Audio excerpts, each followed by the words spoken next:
It'll provide us with state-of-the-art facilities. There's going to be a great optimism for our team. We feel very, very close to this institution.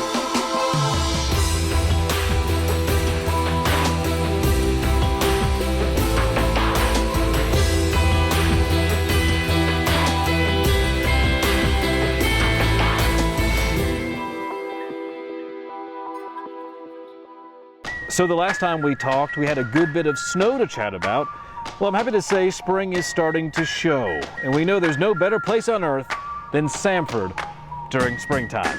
In fact, more students than ever will be able to enjoy the scenery. We've announced a record spring enrollment. We have 4,698 students enrolled. In fact, we've shown record enrollments in 8 of the last 9 semesters.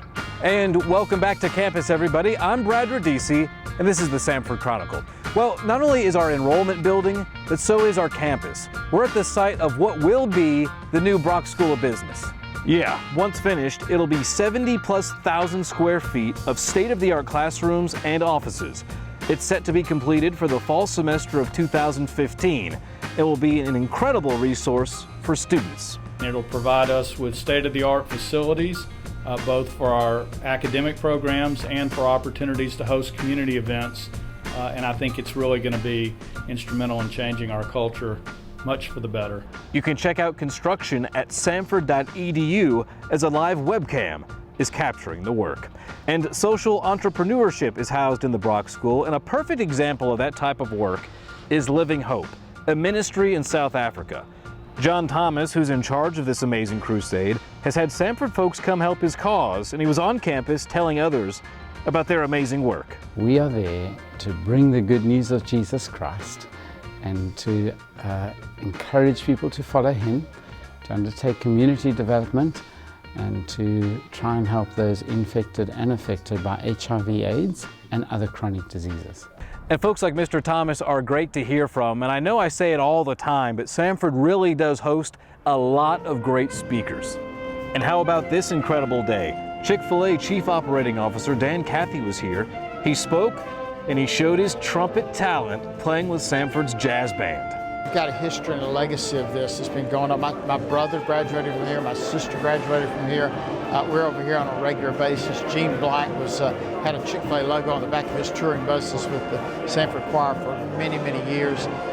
We feel very, very close to this institution. So anytime we have an opportunity to be here and to reinvest a timeless message back to the next generation, you can always count on us.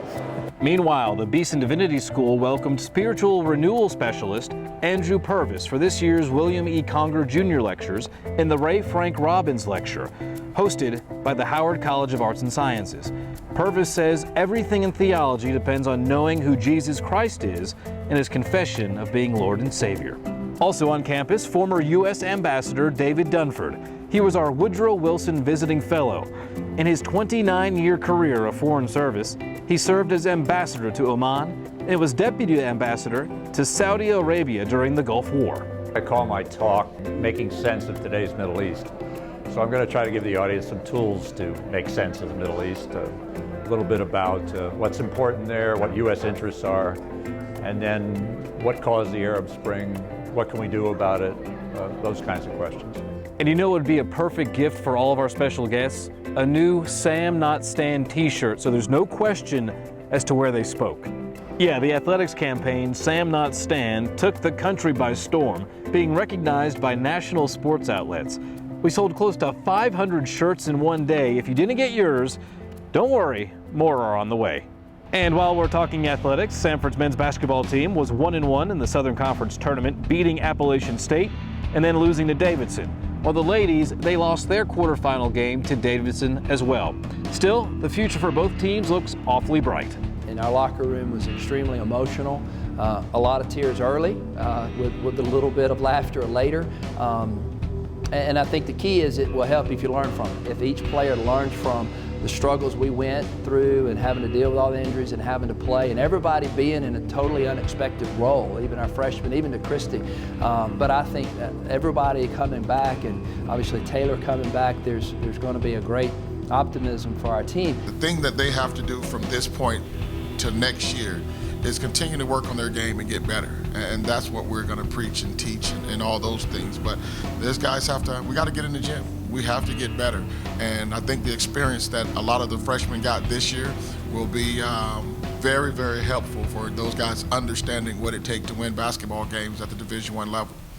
And hey, future Bulldogs, if sports is your thing, the Journalism and Mass Communications Department has announced a new sports media minor, meaning you might just head to SoCon events yourself and do some of the reporting. Well, that's the latest edition of the Samford Chronicle for you, but remember to check samford.edu for the latest news here on campus, and don't forget to find us on Facebook and Twitter. Till next time, I'm Brad Radisi. You've been watching the Samford Chronicle.